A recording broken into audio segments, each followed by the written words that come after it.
So I've received a lot of questions recently. Well, not that many, several questions recently, and so I thought I'd record a question and answer video today just to answer those questions. So, first question, do you binge? No. On some days I eat more than on other days, but that's completely normal. Everyone has days where they're more hungry than others. Earlier in my recovery, once I sort of got some hunger cues back, I was really, really hungry. I was ravenous. I've talked about this before on my channel, that extreme hunger, which isn't really that extreme, really. It's just a natural response of the body when you've deprived it of food. There are lots of analogies for this. For example, if you hold your breath for 30 seconds, once you allow yourself to breathe again, you're going to gasp for air. So you're trying to make up for the time that you deprived yourself of oxygen. And that's just what happens with the body as well. When you've deprived your body of food, it's going to want to eat lots of food to make up for that deficit when you start eating again. And that can go on for quite a long time. So that went on for over a year for me.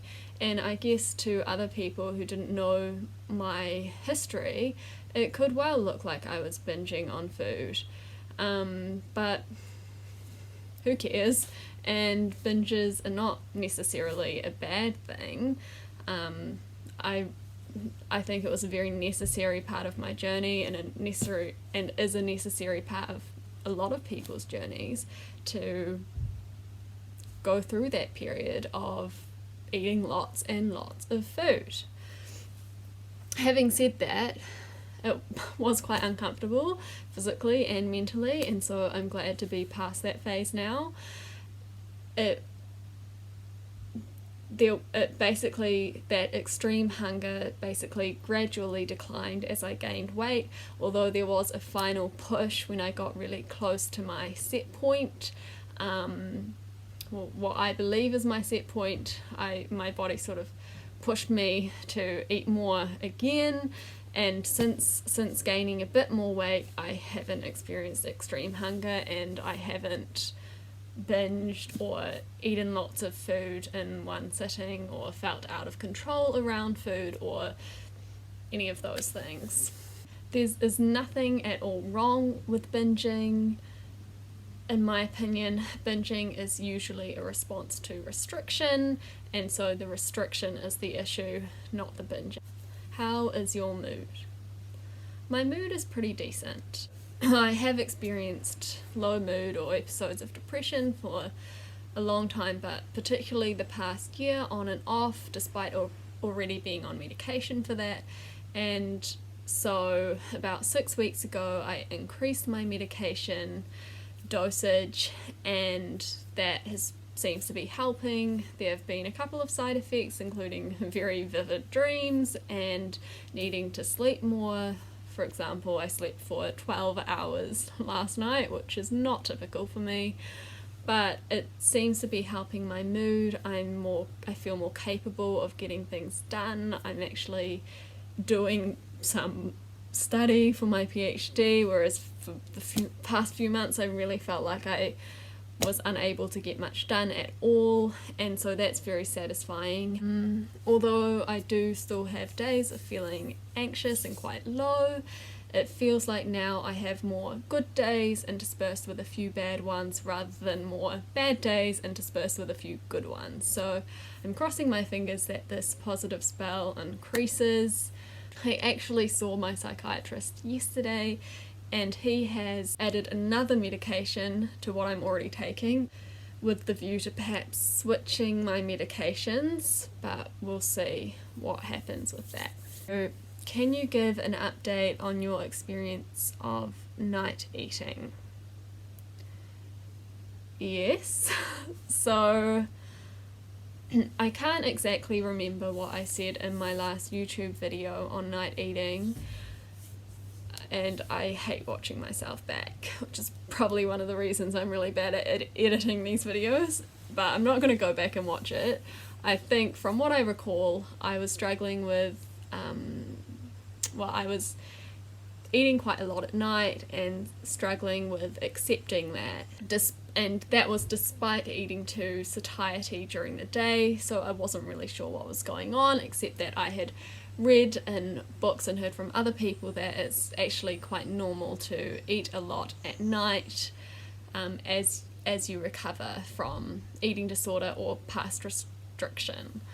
Recently I have made a concerted effort to eat more during the day, which has sort of reduced how much I eat at night a little bit. In general, I eat less at night than I did before.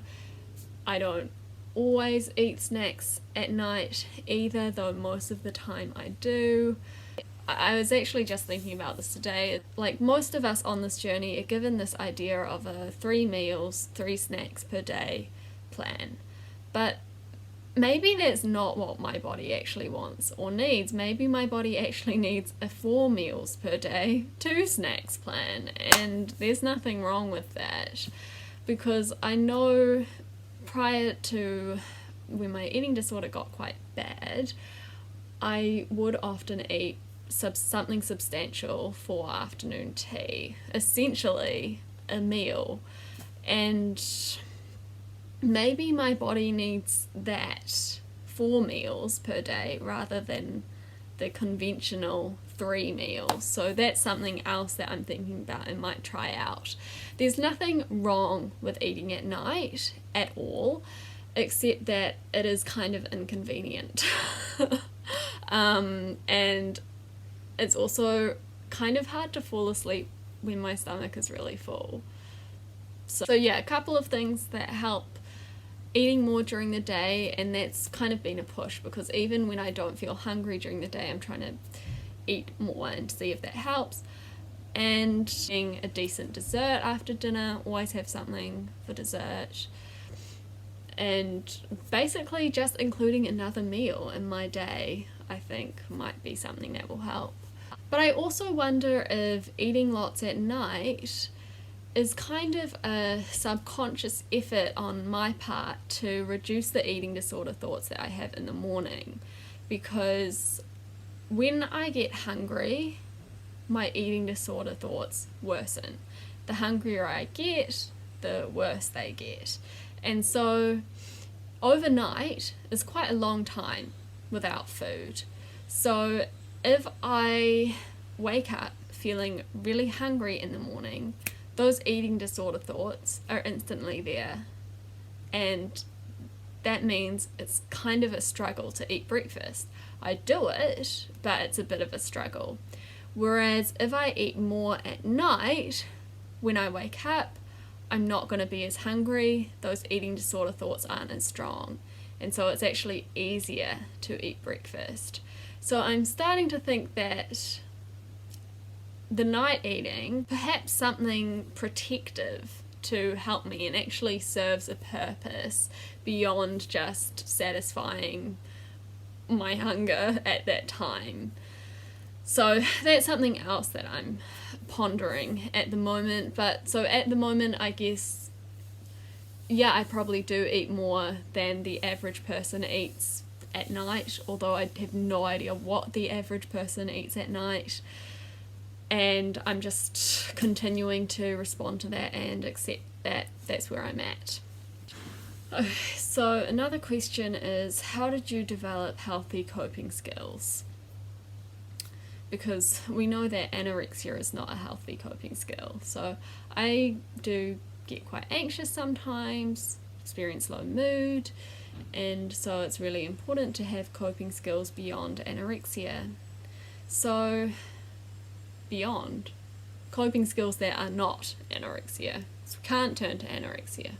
Basically, I have blatantly asked a lot of people how they cope with stress or feeling anxious or feeling low. I've asked friends, I've asked family, I've also watched a lot of YouTube videos, read blogs, articles, papers, and essentially come up with a list in my head, or sometimes written down, of different coping skills that people have, and then through trial and error I've just tried them and seen if they worked for me, which can be a kind of fun exercise actually. So I mean, there are heaps of coping skills out there. Some of them won't work for you, some of them will, so it's a matter of trying them out. And a lot of coping skills aren't going to give you that sort of quick fix that anorexia might give you, that nice feeling of control or a quick dopamine hit. But as you practice the healthy coping skills, I think that they do become more rewarding, and you feel proud of yourself for not engaging in anorexia behaviors. So the kinds of coping skills that I'm talking about are, and I'm just going to name some, okay? So things that people have suggested to me and that I've tried. So there are all sorts, from taking a cold shower, intense exercise, obviously only if they're safe, going for a walk, sitting outside, doing yoga, deep breathing, progressive muscle relaxation, journaling, distraction techniques, doing puzzles, crosswords, reading, Netflix, cleaning, talking to someone, calling a friend, helping others, doing a random act of kindness or volunteering, self-compassion, writing, like writing a blog or writing a story. I'll put up the list on my blog after this probably. But yeah, basically try them out and see if they work for you. Some of them didn't work for me. Yoga didn't work for me.